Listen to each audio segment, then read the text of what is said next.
Hi, I'm Ingram Jones and welcome to BWTMONLINE TV. So it's been announced, Keith one-time Thurman will be facing Julio Diaz on April the 26th in California.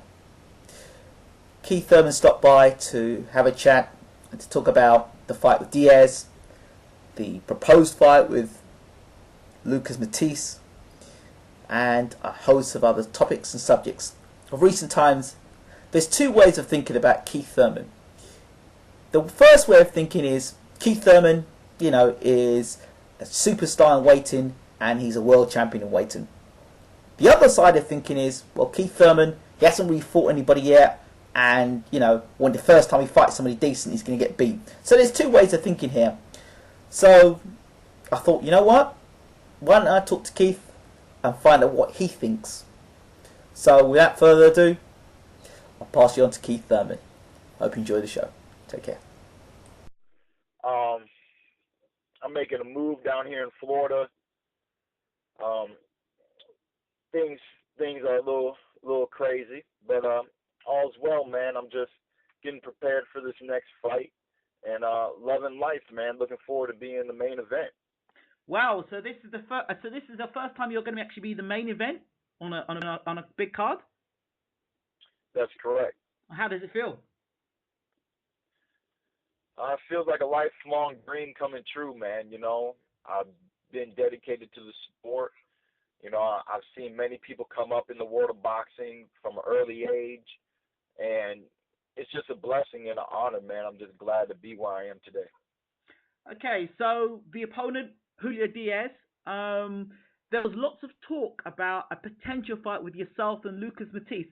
How realistic were those talks, or was that just rumors? I believe it was 100% rumors. Lucas never got brought up to me as an actual opponent from Team Heyman. So, I always go off of what my team has to say. And if the information never really made it to my ears, it only made it into the media and all that, then that's what we call hype. That's what we call rumors and things like that. So, is it a potential fight? There's always potential fights, So the truth behind that, even I don't know. But we'd have to see. Everybody would have to stay tuned and look forward to whatever's going to happen in Matisse's career after the 26th, and with me as well after the 26th. But I'm dedicated at 147, and I believe he's dedicated at 140. So I don't really see the fight happening. Okay, so Julio Diaz, the opponent. A lot of people, the initial reaction, a lot of people want to see you back in the ring, of course. You bring lots of excitement to the ring. The initial reaction is Julio Diaz, he's gonna get destroyed by the Terminator. Your thoughts? It's a very possible outcome. That's what we come to do. This fight right here for me and where I'm at in my career right now, it definitely was not my pick. But, if you can't get your pick, you got to pick somebody else. And Julio Diaz is really what we call a measuring stick. Okay? A measuring stick is when you take a fighter that's fought a lot of fighters and you see how another up-and-coming fighter, myself, does against that fighter. Julio Diaz apparently defeated Amir Khan in London but didn't get the decision. He fought to a draw with Shawn, had a rematch, and Porter won a unanimous decision. So, me versus Julio Diaz is to see how I do in comparison to Amir Khan and Shawn Porter, who are both, I believe both are rated in the top 10 by Ring Magazine. I'm not quite sure though. This fight, Julio Diaz is a two-time world champion. He's got a lot of experience. He comes to create that upset, and it's just another challenge. It's just another thing that I'm going to have to overcome. I'm not going to underestimate him, and I'm looking forward to the fight. Of course, and this is a fight that is definitely another opportunity for Keith Thurman to show that one-time power and to take out Diaz in spectacular fashion. That's what a lot of people are expecting to see happen. But you talked about what you would like to have happened. What would you like to have happened in the Keith Thurman scenario?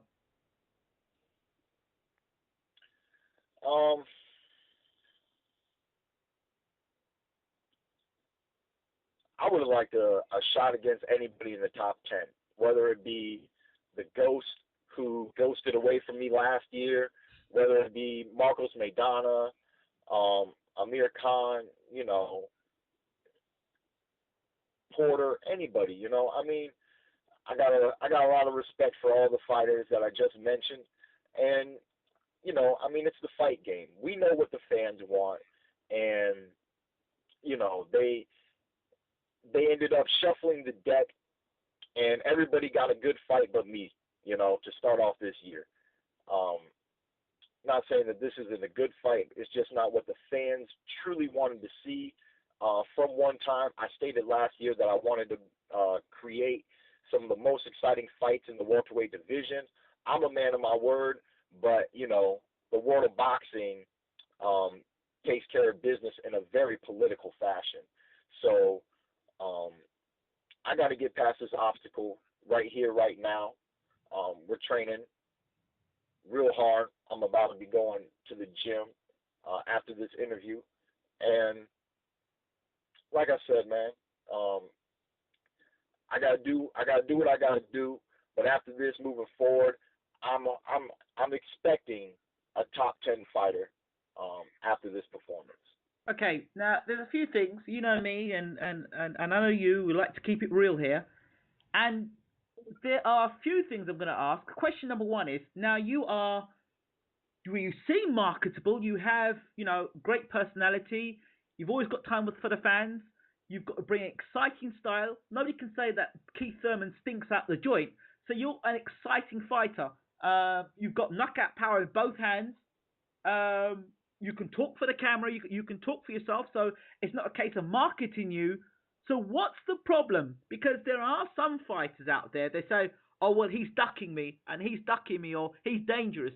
That we come to find afterwards, it's nothing to do with ducking and diving from that fight. It's more marketing and management.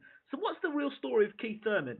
I mean, fans want to know. So what's the real story as to why you think you're not getting the fights? And the fact that you're interim WBA champion as well. Well, to me, it's actually very simple. Obviously, I'm one of the biggest threats in the welterweight division. Outside of that, I'm one of the youngest. I'm one of the youngest top-ranked fighters in the welterweight division as well, and that is what makes people really not want to fight me. A lot of other fighters, they feel like they've been around a lot longer. They've already established their name, whether it really be a household name or not. It's definitely a marketable name.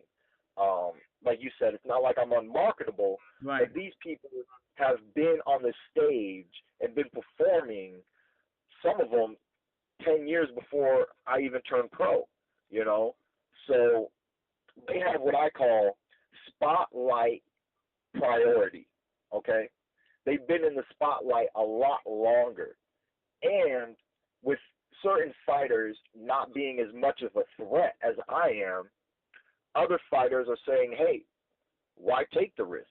Why do this and why do that? Obviously, Thurman's young. He's going to be around.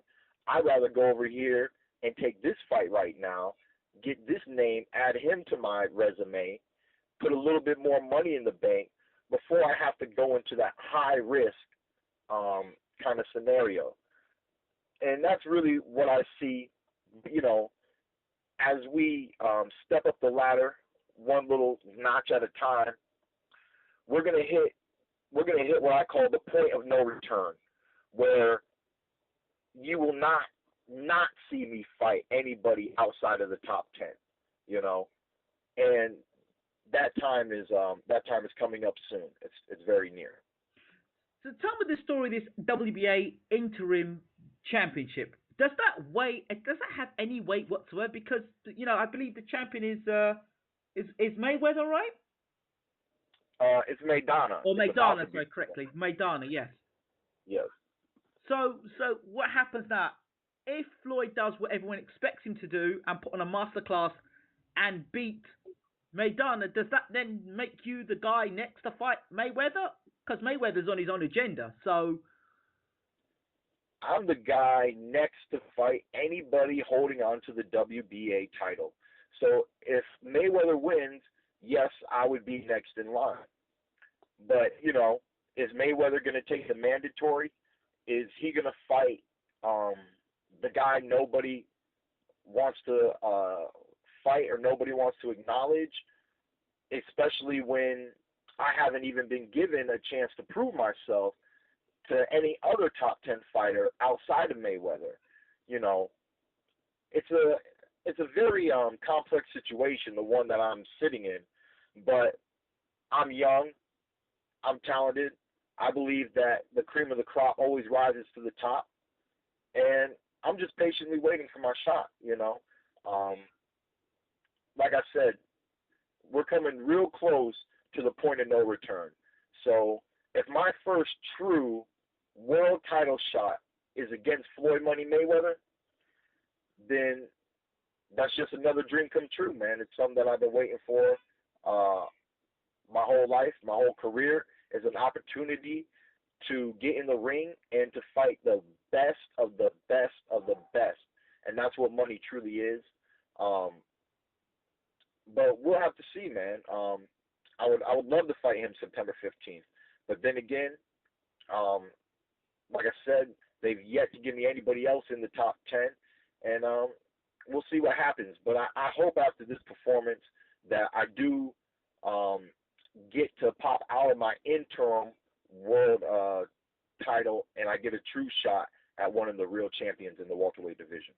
But again, keeping it real and keeping it honest, it's more likely that if Mayweather wins and Amir Khan were to win, it's more likely that Amir Khan will leapfrog you and get the next fight against Mayweather should he beat Luis Collazo. Yeah, and like I said, that's what I call spotlight priority. Amir Khan has a little bit better of a household name. He brings in a lot of the UK and British fans and things of that nature.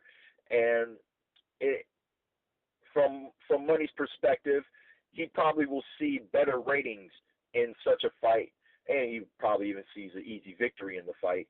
And he'll go with that. Money Mayweather has done a great job at managing his career alongside of Al Heyman and the whole team.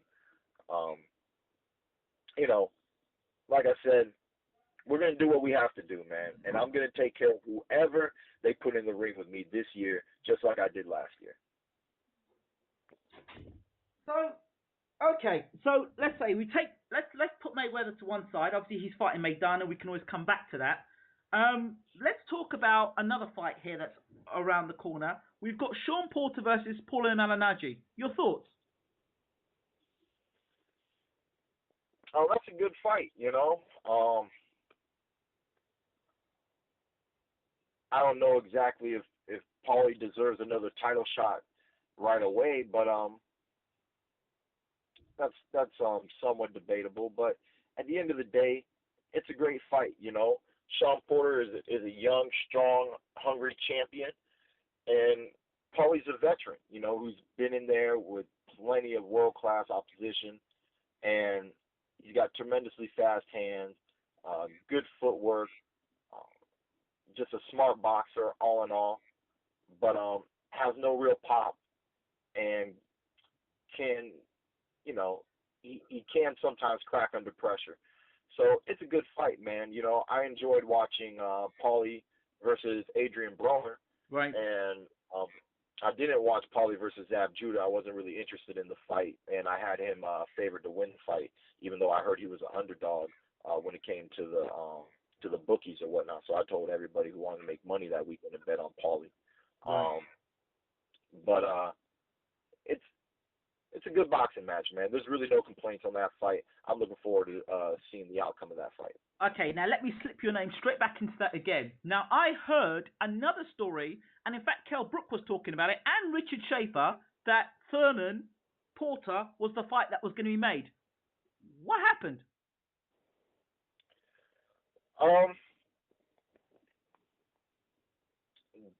It didn't happen. It's as simple as that, you know. But how did Paulie Malignaggi jump into that situation? Or was it, again, a situation of Paulie Malignaggi having the household name? Because, I mean, you were next in line to fight Porter. That's what it sounded like for Richard Schaefer, and he really wanted that fight to happen. Yeah, Richard, it sounded like a great fight to Richard.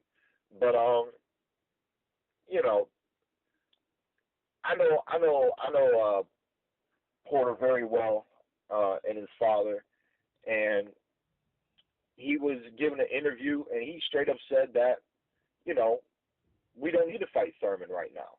We just got the belt. Thurman's ranked number 1 in the WBA, not the IBF. You know, he put a lot of statistical information out there, and what he was pretty much saying was, why fight Thurman now when we can fight him later for more money? Let my son build up his name as a champion.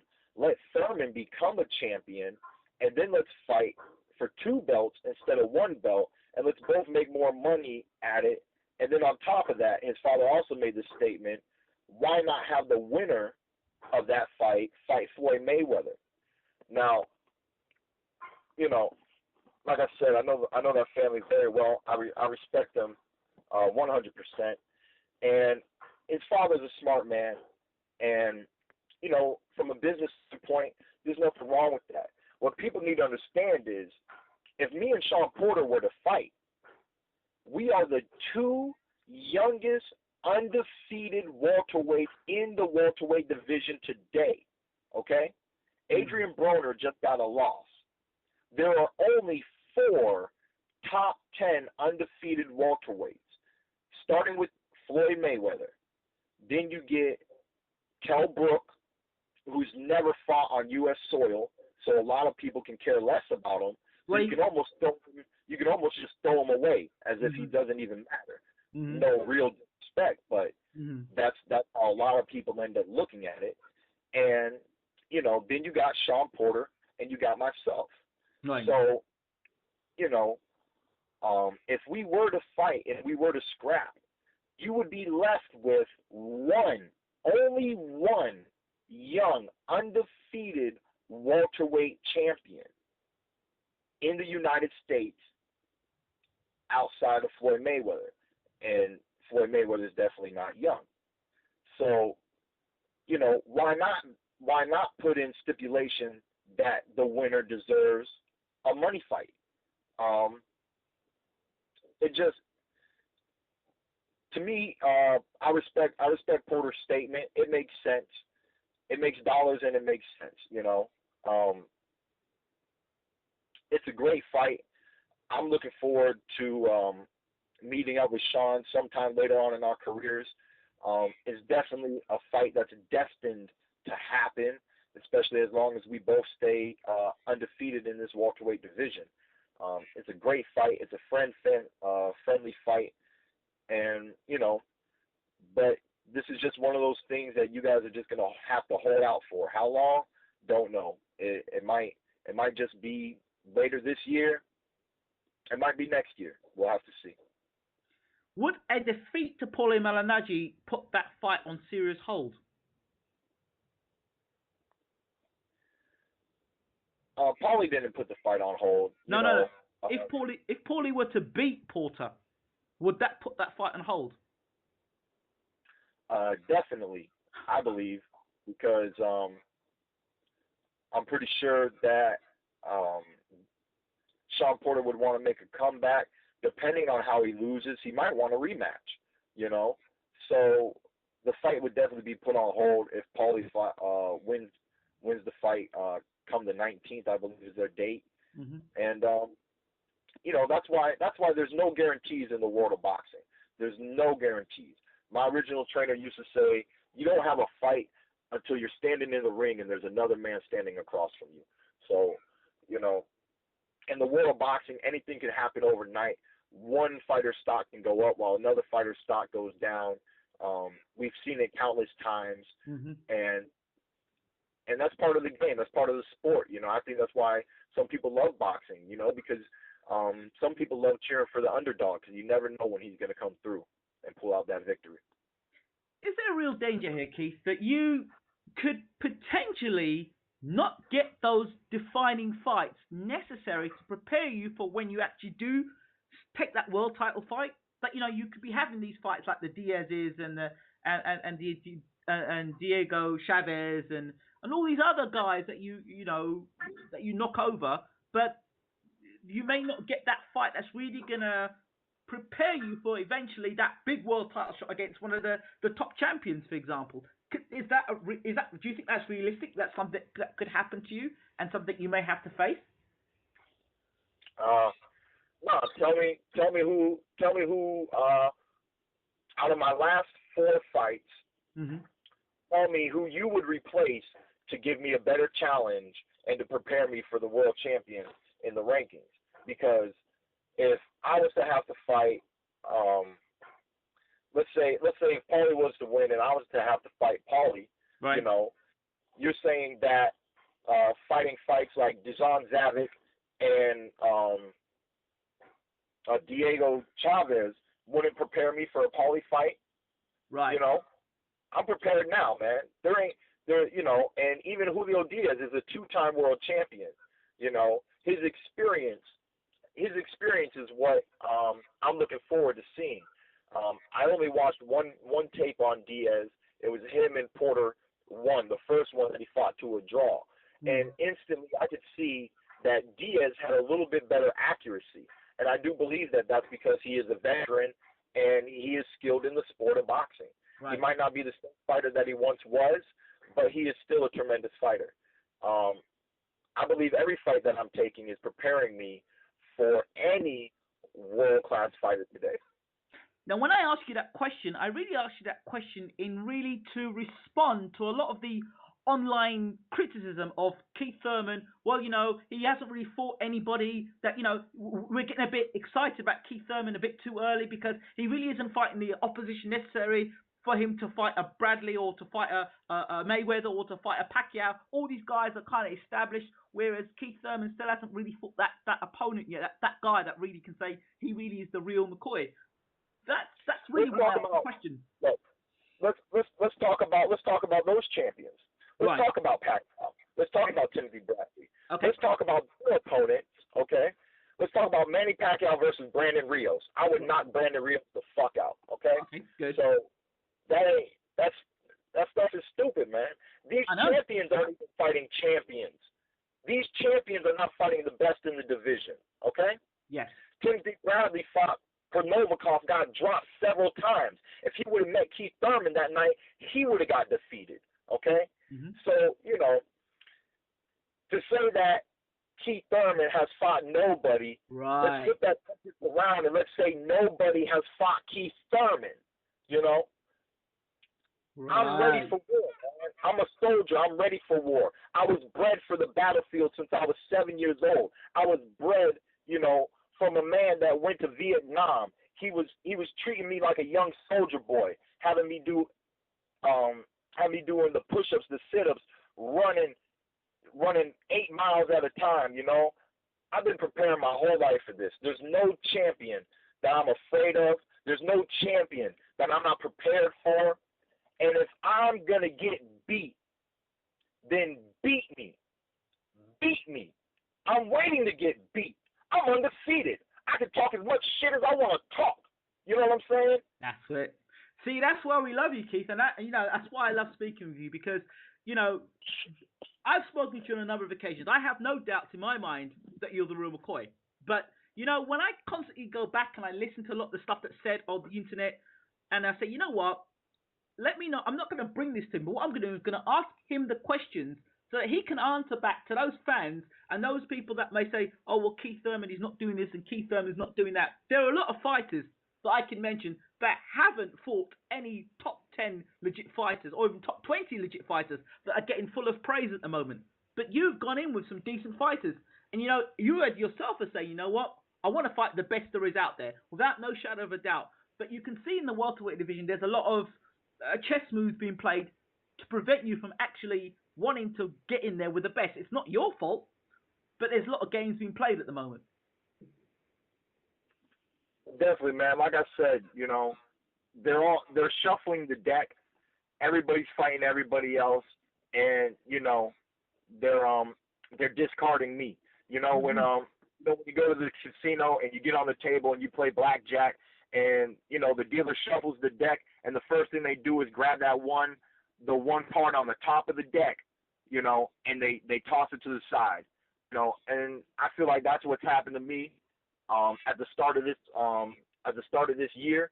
Mm-hmm. But after we go through this rally, right?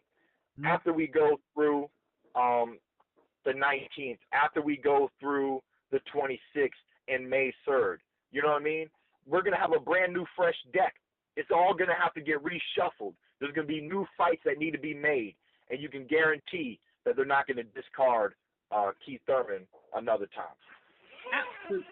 Absolutely, champ. Absolutely. And when I listen to you and I hear that passion behind you, and I hear, you know, that you I can hear the frustration in your voice, because you want to be in there. You're biting at the teeth. You know, and it's sympathize for you, because you know people want to see the big fights. People want to see you in the big fights. Definitely, man. And you know, all I can do is do my job. All I can do is do my job. And so when I step in the ring on the 26th, I'm going to be prepared, and I'm going to do my job. And like I said, you know, we're just going to have to see what comes next. You know, I am a welterweight. I am a top welterweight. And, you know, somebody will be answering to me very soon this year. In closing, the fight between Amir Khan and Luis Collazo, your thoughts? It's an interesting fight, man. It's very awkward, you know, like who really saw that fight coming, you know? But, you know, Luis Collazo had a fashionable win over Victor Ortiz, though Victor Ortiz had a tremendous layoff and hasn't really been looking the best lately. But, you know, you can't discredit Luis Collazo for the lack of what Victor's been doing lately. Collazo seems like he has a new passion for the game. He's gunning after Mayweather, who's not going after Mayweather. The whole world's going after Mayweather. You want to fight Mayweather, you know. So it just is what it is, man. I think it's a decent fight for the fans. But obviously, having any one of them in the ring with Keith Thurman would be a better fight. He was vocal about fighting you. He was saying, "I want to fight Keith Thurman. Come on, Thurman, let's fight." Yep. And then after Victor Ortiz, for some reason, he thinks that you know, that he's above me now all of a sudden, and that I'm still a nobody in the welterweight division. Apparently, I am. I'm absolutely nobody. I'm just the somebody that nobody wants to fight. You know. So it is what it is, man. We'll see what happens. Who knows? I might be getting the winner of Amir Khan Collazo. Would you fight Collazo? I'd fight anybody that Al Heyman calls me on. Right. You know? Ask anybody from Team Heyman, has Keith Thurman said no to any fighter? And the answer is no. You know? Sometimes they throw more than one, and I let them fiddle through what to really do, but I say yes to both. I say yes and yes. I don't say yes to this one and no to that one. I say yes and yes, but we can only fight one fighter at a time. Yeah. So, you know, like I said, the start of this year is going to be a great start. There's a lot of great fights. Absolutely. I'm going to be facing a great challenger, you know, and hopefully this is the last time they test me in this form and fashion. And I'm going to show them come the 26th why they need to stop testing me like this, because I'm going to go in there with a lot of passion and a lot of fury. And, you know, I'm going to do my business come April 26th on Showtime, main event. Please spread the word Will and do. tune in. As always. And do you have a final message to your fans across the world listening in? Like I said last year, I'm going to bring y'all the most exciting fights in the welterweight division. You know, I don't know when that day is going to come, but it's coming soon. I told Paulie, you better not duck me. Now I might as well say the message to the whole world, because it seems like the whole world is ducking me. And it's coming soon, man. Just stay tuned. Keep loving the sport of boxing. Keep loving Keith One-Time Thurman, and I love y'all back, man. Thank you for all your support. So thank you so much, Keith Thurman, for talking to Baylor TV. You've heard it, but Keith Thurman saying to the world, don't duck me. That's right. Thank you so much, Keith. I really appreciate talking with you as always. Same here, brothers. Take care. God bless. All the best. You too. Bye-bye.